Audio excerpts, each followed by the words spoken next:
Olá, eu sou Andressa, estudante de agronomia pela Universidade de Brasília.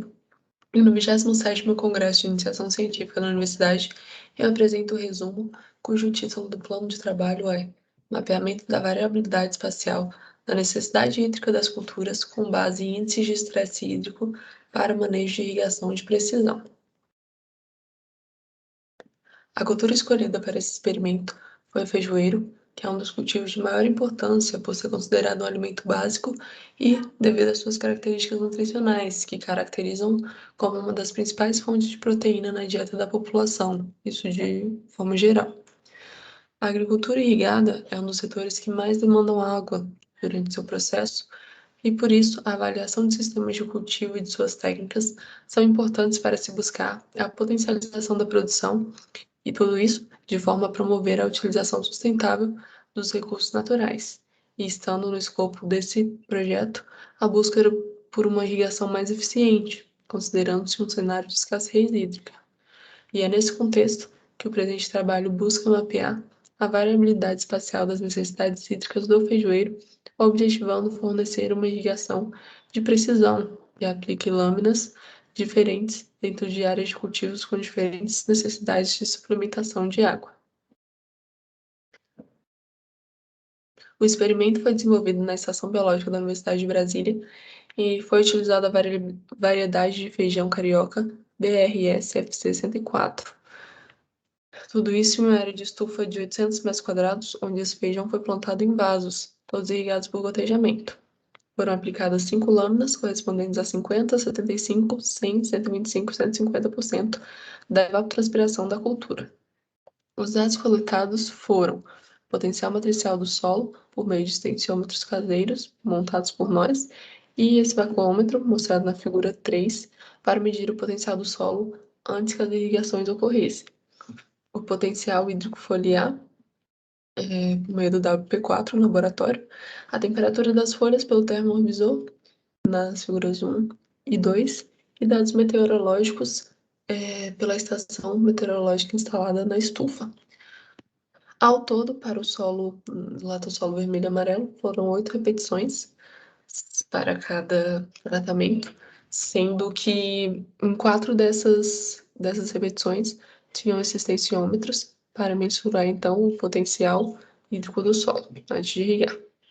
Os valores do Crop Water Stress Index, o CWSI, são derivados de imagens térmicas e da temperatura do ar, e são dados, então, por essa forma apresentada no slide. E esses valores do CWSI serão correlacionados ao potencial matricial do solo e ao potencial hídrico foliar.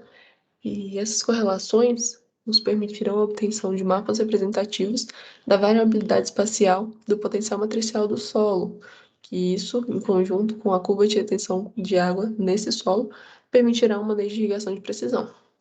Foram estimados também dados de produtividade do feijoeiro, como número de vagens por planta, número de grãos por vagem, peso de grãos, entre outros.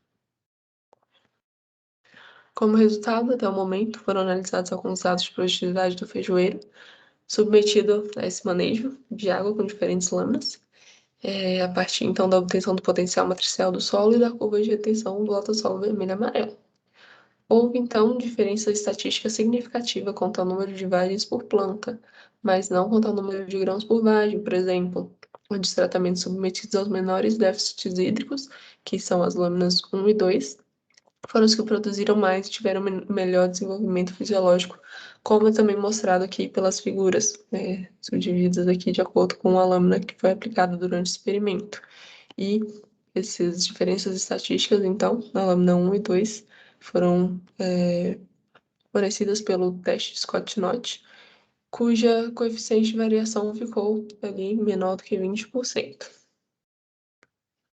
Os demais resultados e a correlação dos dados de potencial matricial e potencial hídrico foliar com o índice CWSI estão em fase de processamento e serão também apresentados no relatório final. Como conclusão, tem-se que o Crop Water Stress Index, o CWSI, necessita somente das leituras da temperatura da cobertura do dossel, temperatura foliar, e a temperatura do ar. Dessa forma, esse método configura-se como medida simples e eficaz para a estimativa do déficit hídrico das culturas, um método bem mais simples do que a estimativa do potencial hídrico foliar, por meio de dados laboratoriais no aparelho WP4, por exemplo, ou na câmara de Scotland. E essas correlações, então, entre o CWSI, o potencial hídrico foliar e o potencial matricial do solo, permitirão a obtenção de mapas representativos da variabilidade espacial do potencial matricial do solo, isso em que, em conjunto com a curva de retenção da água desse solo, fornecerá um manejo de irrigação de precisão, isso que implica em um uso mais racional dos recursos hídricos dentro da agricultura irrigada, o que é o nosso maior objetivo. Obrigada.